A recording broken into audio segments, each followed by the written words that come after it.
protection du peuple à Ain Arab repousse une grande offensive de Daesh et exécute des opérations spécifiques à l'est de la ville, alors que les protestations contre les politiques du gouvernement d'Erdogan se poursuivent.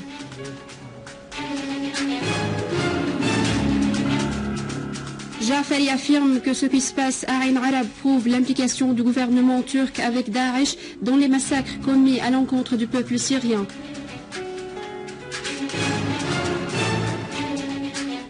Mort de 30 éléments de l'organisation terroriste de Daesh dans un bombardement irakien visant un de leurs regroupements à Tikrit.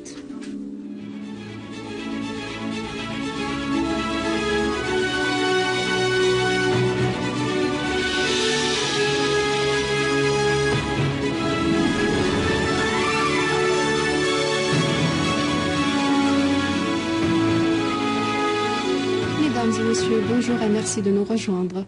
Le délégué permanent de la Syrie auprès des Nations Unies, Bachar Jafari, a affirmé que les actes perpétrés par les réseaux terroristes armés en Syrie sont le résultat de l'appui apporté par certains pays arabes régionaux et internationaux, bien connus pour tout le monde.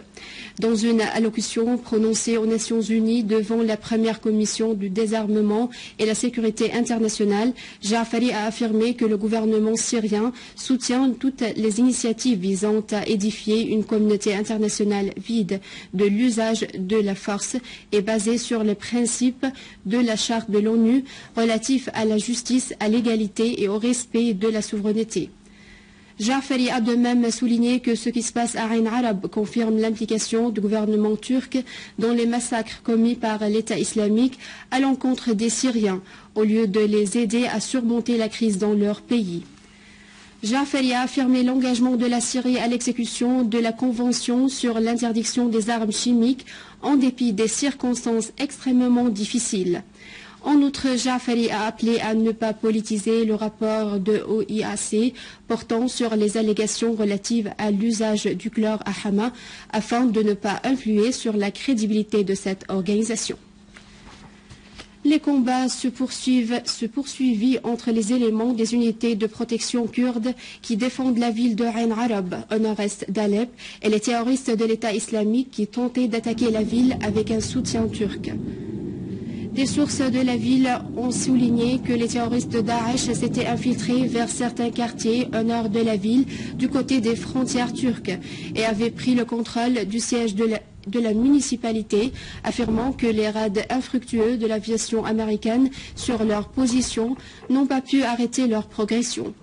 Selon les mêmes sources, les terroristes de l'État islamique, dont la plupart de nationalités arabes et étrangères, et qui s'étaient infiltrés vers le territoire syrien en soutien du gouvernement d'Erdogan, cherchent à encercler la ville de tous les côtés.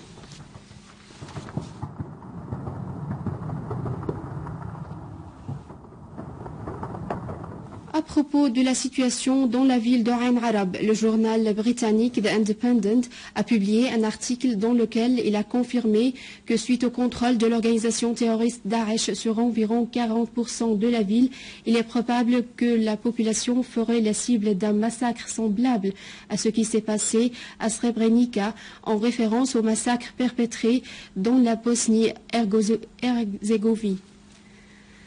Le journal a mis en garde contre la poursuite du refus de la Turquie de ne pas transférer des aides humanitaires aux Kurdes dans cette ville et la fermeture des frontières, soulignant que tout cela constitue une menace pour la vie des milliers de personnes qui sont coincées à l'intérieur de la ville ou sur les frontières. Les États-Unis ont appelé le régime turc à s'engager dans les efforts pour combattre l'organisation de Daesh en gelant les financements du terrorisme et en arrêtant l'afflux des combattants étrangers. La porte-parole du département d'État américain, Jennifer Psaki, a indiqué que la Turquie doit prendre des mesures rapides et urgentes pour enrayer les capacités militaires de l'organisation de l'État islamique et le général Alain et son adjoint diront cela clairement aux responsables turcs, a-t-elle ajouté. Psaki a souligné que la Turquie est en position qui lui permet de contribuer aux efforts de la coalition contre Daesh.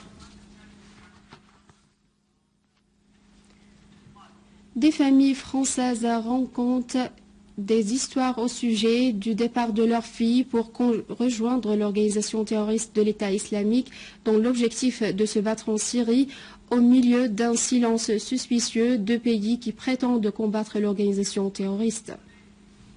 En dépit des craintes de l'Europe du reflet du terrorisme qu'elle a soutenu en Syrie et les allégations des États-Unis et de leurs alliés de frapper les positions de cette organisation terroriste en Irak et en Syrie, les critiques se multiplient, appelant à punir les parties impliquées dans les opérations de recrutement, d'entraînement et d'envoi des terroristes pour se battre en Syrie et en Irak. Et dans le cadre de nombreuses histoires, cette mère française parle comment sa fille a été séduite pour rejoindre l'organisation de Daesh. C'est un enlèvement moral. Parce qu'on les suit, je ne sais pas combien de temps Sarah a été endoctrinée sur Internet, elle passait beaucoup de temps sur Internet. Mais ils ont dû lui dire des choses et des choses et des choses, des lavages de cerveau pour qu'elle en arrive là. Cela s'inscrit dans le cadre d'une pièce burlesque qui indique que ces enrôlés en Syrie ne reconnaissent pas les valeurs de leur pays et de leur république. Ils n'ont pas trouvé donc une place comme citoyens, ils ont choisi alors de s'aventurer. Et voici Fouad Abelti, qui raconte l'absence de sa sœur Nour, qui était présente avec un des groupes terroristes, et comment il gardait contact avec elle, jusqu'à la rupture de ce contact, après qu'elle ait exprimé sa volonté de rentrer dans son pays. On avait tout le temps au téléphone, on avait moins 5-6 fois par jour au téléphone, on avait toujours moyen de le contacter. Et depuis mi-mars qu'elle a voulu revenir, là dès qu'elle a craqué qu'elle voulait revenir, le téléphone est coupé directement.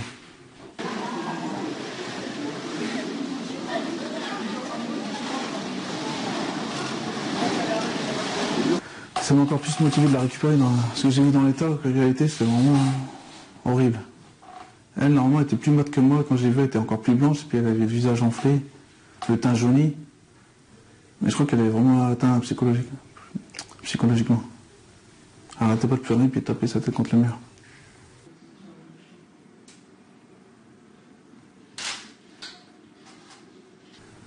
Le lendemain matin, je suis retourné voir ma soeur, 2 minutes, et là, elle a craqué, elle a commencé à pleurer, elle a dit qu'il voulait revenir. Puis là, on m'a dit de partir. On m'a ramené dans l'autre villa. Et je suis resté jusqu'au mercredi d'après, jusqu'au 16, après on m'a dit de partir. Donc en 7 jours, j'ai vu que ma soeur que 2 fois. Une fois une demi-heure, puis une fois 2 minutes. En France, aux États-Unis et dans d'autres pays, il y a de nombreuses filles comme celle-ci, de celles dont le cerveau a été souillé au point d'arriver à être disposées à mourir pour exécuter les fatwas de la débauche et l'appel de l'organisation de Daesh sur les réseaux sociaux. Et la question qui se pose, l'Occident qui redoute le terrorisme, est-il au courant de ces opérations d'enrôlement, bien que les caméras de surveillance et ces appareils de renseignement sont partout, ou elles sont dans des tiroirs fermés dont les propriétaires ne veulent pas ouvrir pour qu'elles ne soient pas dévoilées, surtout après que des fuites font état que les services de renseignement britanniques ont donné le feu vert à des terroristes qui étaient dans leur prison pour se diriger au front des combats en Syrie et en Irak. En Irak, 30 terroristes de l'organisation terroriste de l'État islamique, dont des commandants, ont été tués dans un bombardement aérien irakien qui a visé le rassemblement au sud de Tikrit. Une force de commandement des opérations dans le gouvernorat de Ramadi a repoussé une attaque de l'organisation contre le palais El-Shamia au nord du gouvernorat, causant la mort de 3 éléments de l'organisation. Une source militaire a indiqué qu'une unité de commandement des opérations de Anbar a repoussé cette attaque de grande envergure de l'organisation Daesh, outre le déjouement d'une autre attaque sur le camp de Hit à l'ouest de Ramadi. Et l'attaque s'est soldée par la destruction d'un char et d'un véhicule blindé de l'organisation terroriste. Le ministre turc de l'Intérieur a reconnu la mort de 31 manifestants qui protestaient contre les politiques de soutien de son gouvernement à l'organisation terroriste de Daesh au cours des 2 derniers jours. Le ministre turc de l'Intérieur a déclaré qu'au moins 31 personnes ont été tuées et 630 blessées dans les villes de Diyarbakır, Mardin, Siirt, Mos, Van, Adana, Istanbul et Bangol. Il a ajouté que les forces de sécurité turques ont par ailleurs arrêté plus d'un millier de personnes. Reste à savoir que les protestations se sont poursuivies pour le 3e jour consécutif dans plusieurs villes turques où les policiers utilisent des balles réelles et le gaz lacrymogène pour disperser les manifestants, alors que des dizaines de personnes ont été arrêtées à Diyarbakır où le couvre-feu imposé reste en vigueur. Une délégation populaire française présidée par Robert Ménard, maire de la ville de Béziers, a effectué au cours de sa visite en Syrie une tournée au musée national de Damas, où elle a visité les divers départements du musée. Le programme de la délégation comporte une visite à la ville historique de Maaloula, où elle prendra connaissance des opérations de restauration des dégâts causés par les groupes terroristes d'Al-Qaïda en Syrie. La délégation étudiera également la possibilité de contribuer aux travaux de restauration dans la ville. Nous nous rendrons à Maaloula. Je suis le maire d'une ville en France et on veut se jumeler avec cette ville-là de Maaloula parce que Maaloula a été martyrisé, pris par des djihadistes qui ont fait des choses terribles.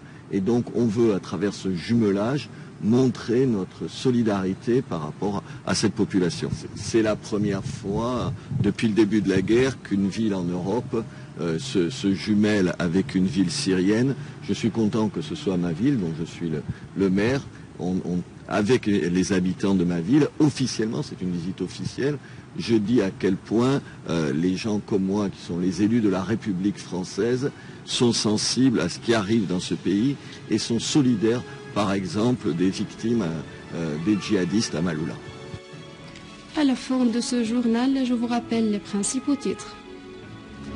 Les unités de la protection du peuple Arayn Arab repoussent une grande offensive de Daesh et exécutent des opérations spécifiques à l'est de la ville alors que les protestations contre les politiques du gouvernement d'Erdogan se poursuivent.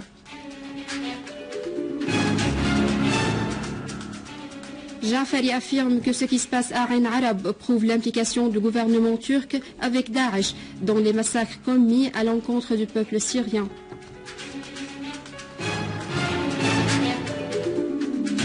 Mort de 30 éléments de l'organisation terroriste de Daesh dans un bombardement irakien visant un de leurs regroupements à Tikrit.